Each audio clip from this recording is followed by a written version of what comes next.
league. Bill, let's start with you. Sarah Palin has energized the evangelical Christians. She had them at You Betcha. Why does she feel the need to continue to court them by going on Dobson's show? Oh, I think James Dobson is a great man. I wish he would go on there every day. Quite frankly, there's a hypersensitivity here which makes me wonder what's going on. Take a look at what Lincoln said, John Adams, Washington about religion. In 1994, Bill Clinton said, and I quote, "Our ministry is to do the work of God here on earth."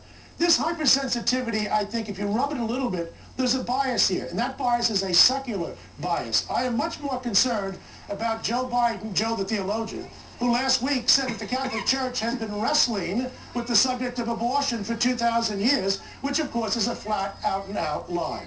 Well, it's true, Greg Palast, that sometimes religion oversects with certain issues, particularly abortion and gay marriage. So are we seeing that dynamic in this election?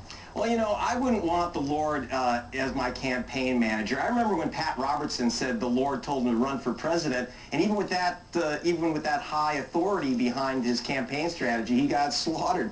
Apparently the Lord told George Bush to go into Iraq. Talk about a killer in the polls. What a disaster. You know, these guys try to wear it just like flag lapel pins. Come on, guys, let's get off it. Let's all agree you all believe in something higher, and you believe that you are the highest. All right, well, you know, we can spread this around. Everybody's at fault here, I believe. I want you to look at this from Obama's primary campaign. This was a campaign brochure for the state of Kentucky. There we see Obama larger than life, Messiah-like, with a huge, and I mean a huge cross behind him. And this is a campaign brochure. So let me ask Steve Hayes, I mean, is this type of imagery telling voters, hey, you know, me and the guy upstairs, we're really close? I mean, it's not subtle. Do you think he's cloaking himself in religion here? Well, sure. I mean, I think some of the imagery goes over the top. But basically, I don't have any problem with politicians who want to talk about their faith. If they're faithful people, why should they not talk about their faith? Why shouldn't they tell us what they believe and why they believe it? I mean, you know, we spend a lot of time here in the media and in Washington, D.C. talking about how inauthentic politicians are.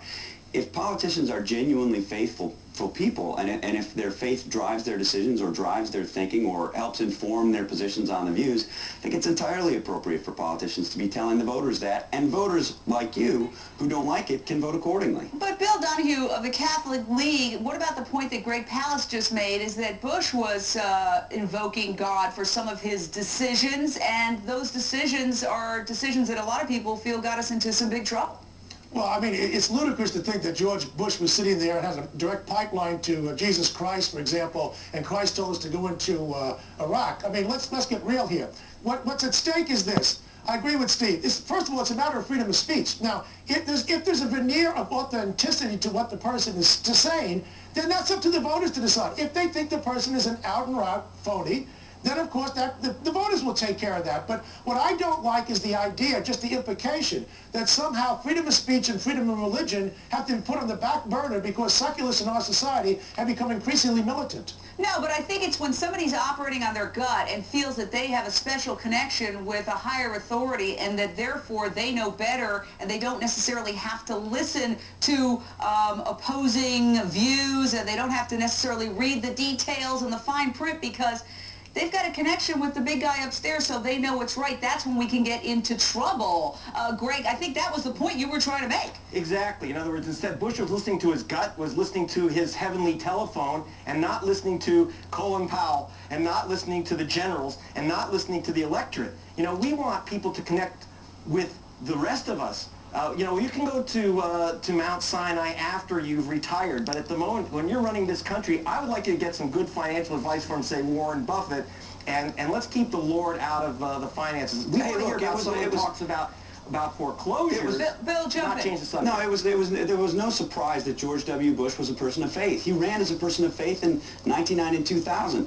People voted for him anyway. He was elected president. If that's the way that he makes decisions, that's the way he makes decisions. He didn't keep it a secret from anybody, and in fact, he ran again in 2004 I think and that's won what we're re-election. saying, that maybe that's a red flag or an alarm bell that we need to look at, Bill. Then don't vote for him. You know when this all began? When Bush was asked the question when he ran in 2000, who your favorite philosopher was. Had he said Karl Marx, the same people in the New York Times who criticized him because he had the audacity to say Jesus Christ would have been applauding. I mean, the militant secularists in this country, and those books are selling very well, including some movies, these people have to be told that this is basically a religious country founded on Judeo-Christian principles. Whoa, but and what about separation of church and state? No, separation of church and state means the fact that the government cannot encroach on religion. It does not mean that religion doesn't have a right, and clergy men and women don't have a right to express themselves in the public square. Sir, we're going to give you the final word on that one. Good conversation all around. Bill, Stephen, Greg, thanks so much. Now, elephants in the political